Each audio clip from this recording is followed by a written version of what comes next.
hope you're well. Today I want to put together for you the most affordable acrylic paint kit possible for someone that's never tried it or for beginners. Let's do this vlog style.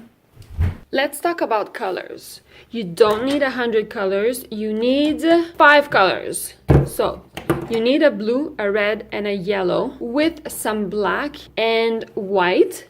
And with that, you can make all the colors you want. If you want to get a little fancy, you can add a brown, but you don't need to add a brown. You can make brown with these. I always get a bigger tub of white because you tend to use it up a lot, so keep that in mind. This brand, Liquitex, is a super good brand and it's a professional quality brand, so it's more expensive. But there's also the student version or the student range that is a lot less expensive. Let's move on to paintbrushes.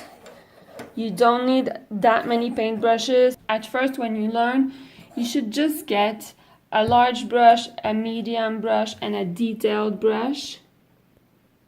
Don't get hung up with paintbrushes. It can get confusing. Keep it simple. You can even buy a paintbrush set. They're cheaper at the art supply store, not the dollar store. You can get them for maybe $10 to $15 for a set of 6 or whatever. That will be good enough for you. And as you learn, you'll know what you like most and what is most useful to you. And then you'll decide then. So don't complicate things with brushes. Just get a couple sizes and you'll be fine. A good thing to have is a spray bottle with water. So I spray this on my palette to make sure the paint doesn't dry up too quickly. And here we have a couple palette knives. These are about $1 each. They're the cheapy kind. I suggest you get a good quality HB pencil and eraser. As far as what to paint on, it really depends what you want. If it's really important for you to paint on canvases, go for it, get your canvases. But if you feel like you need to get familiar with the medium first and you're not too sure if you're gonna like it or whatever, I suggest that you get a nice mixed media sketchbook. This is a good brand that I like and it says mixed media. The thing you have to look for is the thickness of the paper, and it's usually written in pounds, so anything close to 100 or above 100 will be thicker and will be pretty good. If you want to upgrade and go for canvases, I suggest that you get the thicker canvases, like the 1.5 inch thick to 2 inches. You don't have to frame them, you can just hang them like that. So as far as canvases go, that's a good way to go.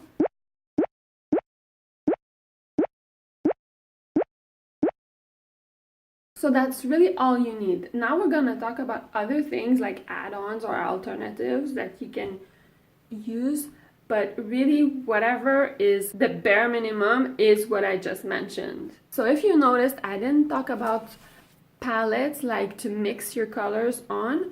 What I use is paper plates or plastic plates. I buy a bunch of these and I use them. They're plastic. A good cheap alternative is an old glossy magazine where you can just mix your paints directly on it. An apron. You can use an apron because you're gonna get paint everywhere for sure. You're gonna dirty your clothes, but you could always use an old shirt and have that be your painting shirt. You don't need to buy an apron. When it comes to diluting your paints, I was telling you, use water. Some people will tell you to use this thing called a matte medium. What it does is that it's gonna make your paint less thick, so more spreadable on the canvas, and it's gonna preserve the luminosity and brilliance of your paints. But honestly, with water, I've painted with water for so long and it really doesn't make that much difference as long as you don't use too much water or your paint becomes super translucent. If you just use a bit of water to make it the consistency that you need, it's totally fine. You don't need this. You don't. As far as cleaning your brushes, you can use water and soap. Some people will suggest fancy soap. I just say use a little bit of dish soap and clean your brushes. The most important thing about brushes is that you actually clean them. Don't be too concerned about what soap you're using. wash your brushes with cold water and squeeze them well after and reshape them with your fingers. Leave them out to dry and it'll be totally fine. As far as easels, that's a big thing. You don't need an easel to start off with. You can just paint on a table, or if you have a big canvas, you can just put it on a wall.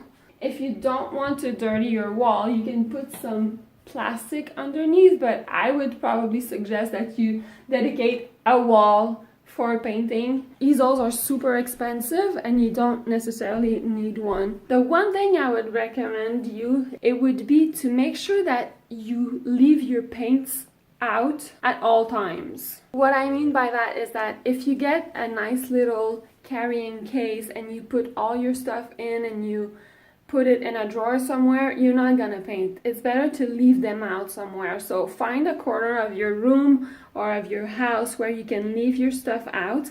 And if you don't want to do that, a good investment way before anything else or an easel would be a little cart like this, where you could put all your art supply.